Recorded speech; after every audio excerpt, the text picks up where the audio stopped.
Greetings to everyone, friends. Today I would like to talk about an extremely important topic that concerns the hatred among Ukrainians, the hatred that is growing, the hatred that is constantly being fueled, the hatred that will eventually play a bad joke on us. With all Ukrainians, regardless of where they live, whether in Ukraine or abroad, regardless of what language you speak, which church you attend, or which city you live in, it doesn't play any role at all, because today, unfortunately, the only language spoken by the vast majority of Ukrainians is not Ukrainian or Russian, but rather the language of hatred. When some people are ready to step over all their humanity, who are ready to pour out their bile and hatred on other people, strangers to them, simply because their opinions differ from what they have in their own heads. That's how it works nowadays. Basically, it doesn't matter what you say on television, what you say or write on the internet, or who you talk to on the street. It makes absolutely no difference. Whatever you write, whichever side you take, you will get hate. Let's even look at this using the example of the problem with the TCC. If you write, let's say on the internet, if you post some comment that the TCC officers are overstepping their authority, they need to be punished for this according to current Ukrainian law. In response, you'll get comments saying that you're a damn draft dodger, that you're a coward, that you're a Russian agent, and that you're just waiting around. And you're just waiting until Ukraine surrenders. On the other hand, if you write that the territorial recruitment centers are doing the right thing, that everything they're doing is correct because they're replenishing the mobilization resources and so on, you'll get just as much hate. That you're a cannibal, that you support a criminal regime. 5, 10, well, in general, a lot.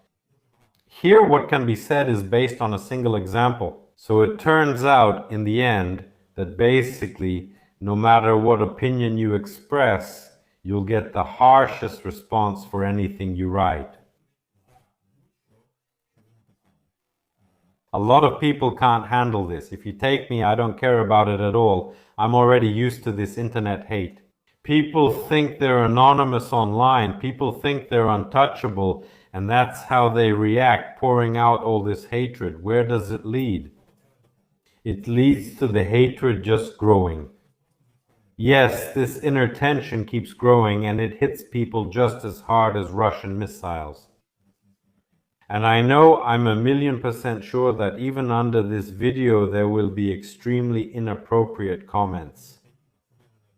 They'll find something to nitpick, they'll find some words, some loophole to latch onto, and write that I'm wrong here too, just like that. And that will just be yet another confirmation that it's true. There's also one problem, and that is that today this polarization of Ukraine, the division into different castes, the division by language issues, by territorial issues, by where people live, by religion. Should you eat Olivier salad on New Year's or not?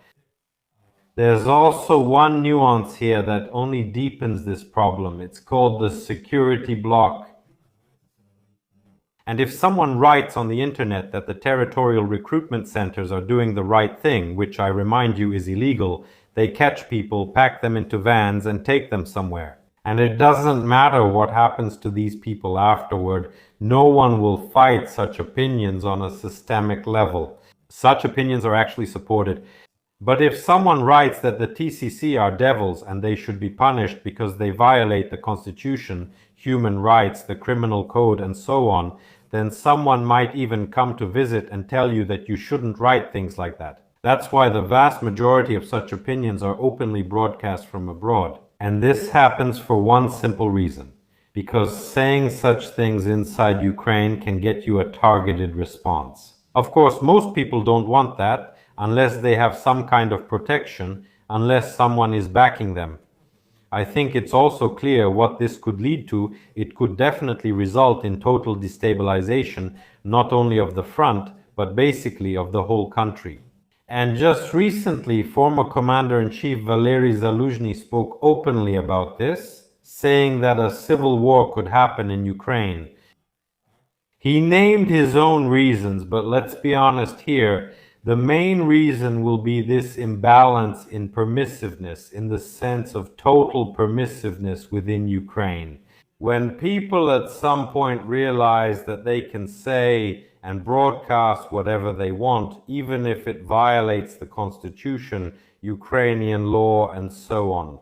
Why? For one reason as well, because there is no rule of law or proper functioning of laws in Ukraine today. There are equals, and there are more equal ones. There are better ones, and there are worse ones. There are those who are sent to the front, and there are those who freely go to Bukovel and say that everything is fine in their life. You could actually talk a lot about this. The question is, how do we address and fix this? In my personal opinion, the only way to solve this problem is to eliminate this polarization of society, this division of society. We need a direct, honest, and concrete dialogue from Zelensky, from our government, from Sveredenko, from our ministers, from the deputies. Because as of today, the topic of this hate and division is simply being ignored. When we listen to Zelensky's New Year's address, we hear that we need to unite, that everything should be fine, everyone should be united, strong, and so on. But at the same time, he doesn't take any specific side. He doesn't talk about this conflict. He just says, let's unite. What is that supposed to mean? It doesn't mean anything at all, because he understands that if he says even a word about one side or the other, saying they're wrong, he'll get caught right away. Hate. Wow, Svibik. Why? Because it's profitable when there are civilians on one side and military on the other. They're constantly being pitted against each other, or there are Ukrainian speakers and Russian speakers, and they're being pitted against each other. Whether in the west or east, with or without electricity, abroad or in Ukraine, at the front or not, it's all the same. And there are a lot of divisions here. At the same time, all the power is somewhere above all this. And as soon as any deputy, blogger, minister, and so on starts talking about problems between different, let's say, sides, such a person is immediately made out to be some kind of outcast. They start mocking him, start hating him, and basically flush his entire political career down the drain. At the same time, the situation only gets worse. And if the fate of Ukraine really mattered to our current government, not just in words but in actions, they would have taken on this responsibility. They would have started working with this hate. Thank you for watching. Maybe they would have explained that people abroad aren't enemies to those in Ukraine, and those in the rear aren't enemies to those on the front line.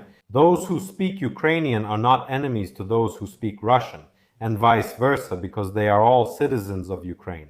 And in the same way, it absolutely doesn't matter who eats Olivier salad on New Year's and who doesn't, who eats meat on Christmas Eve and who doesn't, because that's the Ukrainian tradition. And EM, as long as this polarization continues for any reason, as long as this argument goes on, and as long as this argument is fueled and intensified by the total silence of the authorities, it will keep going on. And this will definitely lead to some really bad consequences for all Ukrainians, regardless of V.